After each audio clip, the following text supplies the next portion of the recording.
স্বপ্নগুলো জমায় বাস্তবতা সেগুলো ভেঙে দেয়। কথাটার গভীরতা অনেক বেশি। যাই হোক, কথাটার গভীরতা সবার শেষে বলি।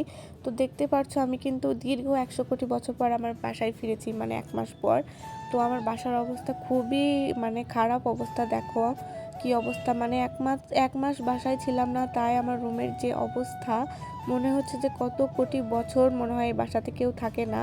তো আমি যখন প্রথমে বাসায় এসেছিলাম, ফার্স্ট টাইম রুমে ওঠার সময়ও মনে হয় রুমের এরকম অবস্থা দেখিনি। এখন এই 1 মাস পরে এসে যা হাল দেখতেছি বাসার। কিন্তু আমি গ্রাম থেকে আসার সময় কিন্তু অনেক কিছু নিয়ে এসেছি। আমার গ্রামের শাকসবজি অনেক বেশি ভালো লাগে। তো দেখো কতগুলো পুঁইশাকের ফল নিয়ে এসেছি, নারকেল নিয়ে এসেছি, আর কি অনেক বেশি ভিটামিন নিয়ে এসেছি সাথে করে। তো সব কিছু গোছগাছ করছিলাম আমি, ম্যাজিক করে আমার কাজগুলো করে নিয়ে এখন আমার দুপুরের লাঞ্চটা টুকটাক সামান্য কিছু লাঞ্চের জন্য বসিয়ে দিয়েছি, যদিও আমার মনটা খুব একটা ভালো ছিল না। দুপুরের লাঞ্চটা করে নেওয়ার পরে এখন আসি আসল কথায়। এই যে দেখতেছো আমার রিং লাইটটা কিন্তু আমার অনেক বেশি শখের। আমার শখের জিনিসগুলো বোধহয় আমাকে পছন্দ করে না, তাই বেশি দিন থাকে না।